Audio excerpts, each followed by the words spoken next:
So I've spent a week with the Asus ProArt PZ13, and I must say I'm really enjoying the device so far.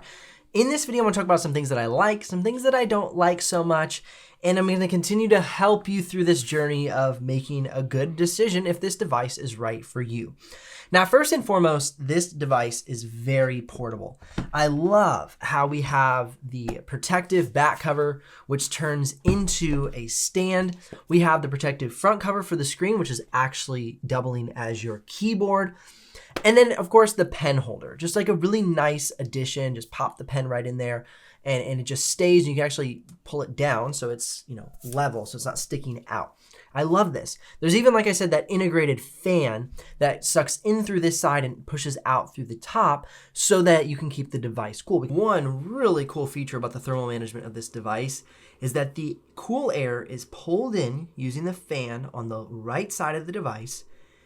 The fan pulls it through, crosses over the thermal management, and then pushes it out at the top of the device. So the air is pulled in through the side, pushed out through the top, getting it away from the PZ13. I think it was a really, really good and clever way for the thermal management. And they're saying that this is going to produce 0 decibels of fan noise, which is really cool. This is a full-size Windows-based laptop-oriented device. Okay, this isn't some tablet, and it has the latest Snapdragon X Plus CPU. So it has some great performance, and I'm going to show you that in just a couple of minutes. So it's super on-the-go friendly. Now, one thing that I wanted to point out, however, is it's not exactly the best laptop. Let me see if I can just kind of sit back here.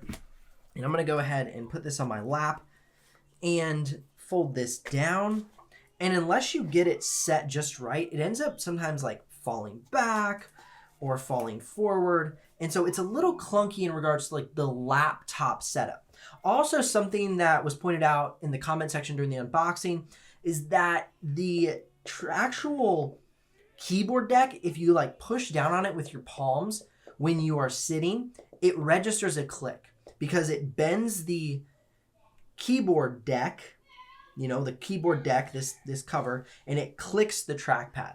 And so for me, it's very on-the-go friendly, but it's not really a laptop. Another thing that I think about is like sometimes like when I'm in my house or I'm in a meeting, I like want to go ahead and like pick up. Gosh, see, even right now, like I want to go ahead and like pick up my laptop and like walk over to somebody and be like, hey, oh gosh, see, like it's funky, it's finicky. I'm even showing you this right now. I'm not afraid to show you guys this because as far as the use case is concerned, it's kind of weird, right? So I want to hold this and it holds nicely on my hand. See, like I like that, but this is kind of flopping. And so I'd be like, hey, let me take some notes on that.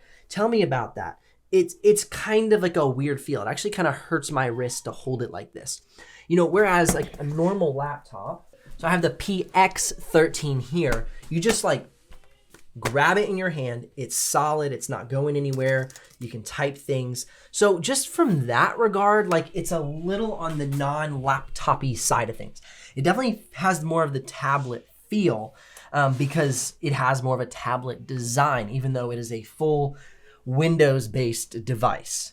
That was a bit of a long explanation, but I just wanted to show you kind of what the experience might be like if you're kind of mobile with the device. But as far as the portability, I mean, like I said, it's great. I mean, just bam, on the go, everything you need, really portable, on the go friendly. Now, another question I received during the unboxing, again, thank you so much for the questions. If you have questions about this device that have not been answered in the unboxing, or are not answered in this 1 week later, please ask them. I'll be making a full review. I'll be making a 1 or 3 or 6 month review. I'll be making focused pen reviews and video editing reviews of this device. So please ask your questions in the comment below and I will try and answer every question possible. Okay, the next question that was answered was palm rejection. So I'm gonna show you this. I'm gonna lay it down here, good. Lay my hand on top of here. So you can see my palm is not moving anything. You see I'm moving my palm, it's on the glass right now, and my pen is still drawing without any issues. Even when I get over here to what would be settings that I should be pushing and windows that should be opening, it's not sensing my palm. So it does have really nice palm rejection. Now it has very solid performance, specifically in Photoshop. This is the first big test that I've run on the device. It scored a 5,239. That's a few hundred points more than Lenovo Yoga 7i, which I consider one of the best like thin and light laptops with a ultra low power CPU, meaning that It can be very efficient, but it can also reach great performance. And so this Snapdragon is showing off great performance. And remember that that is going through an emulation. That is not an ARM-based application. It is a Windows x86 application that's put through an emulator, and then the program is run. So once we get to native ARM Adobe applications, this thing will have even better performance. So I'm really looking forward to that. The next thing I want to say is that this price is very respectable. At $1,099, you consider that a lot of phones these days are $1,200, $1,400, or even upwards of $1,600. And that you're getting this much performance, you're getting a pen functionality that rejects palm, that is really great for creative professionals. You're getting 16 gigs of RAM, you're getting an SD card reader, you're getting a keyboard that comes along with it, protective case that doubles as a stand. This is built for creators, so they were very thoughtful about ventilating the device to make sure that it is very, very performance focused. If they did not have this vent, the problem is we'd have a ton of throttling. And in my unboxing, I mentioned that they said this would be a 0 decibel fan noise. That's not turning out to be true, especially when inside of Photoshop. I'm gonna go ahead and show you the fan noise right now so you can see how much fan noise is actually coming out of this device when it's being pushed hard in, say, something like Photoshop or while video editing. If you're interested in checking out the live pricing or the availability, or you wanna make a purchase of this device, head down in the description below and click those links. If you do make a purchase, I'll get a small commission, but at no extra cost to you. But of course, that's what keeps this channel alive and the helpful content coming your way. Okay, now another question I received is, will this device be great in AutoCAD or Revit? Now, first and foremost, AutoCAD does not support ARM, and neither does Revit. But more specifically with AutoCAD, they recommend you have an 8 gig VRAM GPU, meaning like an RTX 4060 or 4070. This only has Qualcomm integrated graphics. So I would not recommend this device for AutoCAD. Revit only recommends 4 gigs of VRAM, so maybe you could get away with it. And then also SketchUp was mentioned. I think SketchUp would work fine on this device. It has 16 gigs of RAM. It has the latest Snapdragon CPU.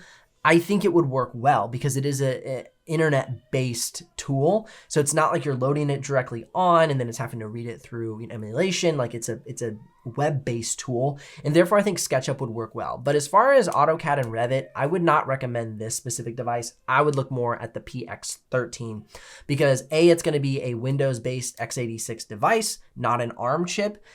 And it's going to have the dedicated GPU. So that would be my recommendation if you're considering a AutoCAD or Revit device, because also the PX13 is pen compatible. So if that is something that you are looking for, is the pen compatibility and still a pretty portable device, the PX13 would be good. Let me show you that real quick. So with the PX13, if you're concerned about like portability versus the PZ, when you put all of the, extra bits on top of this device, like the screen protector and the keyboard, it's nearly the same thickness as the PX13. Actually, it feels just a hair thicker. That's something that I wanted to point out. So the PX13 would be a great option. I know the portability is really cool on this device, but as far as the performance, it just makes more sense. Also, that's another thing I wanted to point out. I went ahead and ran some more thickness and weight parameters on this, and I'm going to tell you right now the weight and thickness at all different levels. So the weight and thickness for just the computer portion of this device is gonna be 1.87 pounds at a thickness of 0.35 inches. Now, if you go to add just the charger with this, it'll be 2.33 pounds. If I add the case to the device, it has a weight of 3.32 and a thickness of 0.74. Now, if I add the case with the charger, it is 3.8 pounds. So there's kind of the different weight and thicknesses of the device at each level. That's information I could not find anywhere. I had to really dig deep to find that info. I kind of contacted the brand. I did some weighting myself and was able to find out that information. So there you go. And it does have a 70 watt-hour battery in the device. I've yet to run the battery life tests, but we're still getting through. I wanted to give you this 1 week later to give my initial impressions of the device. One of my big complaints, and I said it in the unboxing, and I had some people agree in the comment section of the unboxing, is the fact that this device only comes as a 16 gigs of RAM option. I think if they added an extra $100 or even $150 to this device, I think a lot of people would purchase the 32 gig RAM version. So I would like you to comment below right now. In addition to any questions or concerns you have about the device or things you're excited about it, Let me know how many people wish that this came in a 32 gig version, because then maybe moving forward in the future, Asus will say, hey, maybe we'll make that option. Because I really think it would make this device a lot more performance focused, and it would provide a lot more value to a number of different creators. So definitely something to consider. Now, I know I mentioned that the trackpad does click when it bends a little bit, and that is definitely annoying. But I think as far as this keyboard deck is concerned, and I'm not here to hype it, I'm just here to be like, give my honest opinions on this, because I've dealt with a lot of devices that are trying to accomplish this feat, this like tablet screen feat. I think this has been so far the best version I have seen accomplished with this thin cover-oriented keyboard. It has a really nice keyboard that feels like a real laptop. The trackpad clicks so nice. It's secured so well to this protective cover. I have not seen it done better, and so I still very much celebrate this piece of engineering, even though you have that click that happens when it's bent. So obviously that could be worked on over time. They could reinforce it somehow. But as it is right now, I definitely wanted to point that out. And as this device sits, for artists and designers and photographers, I think this is spot on.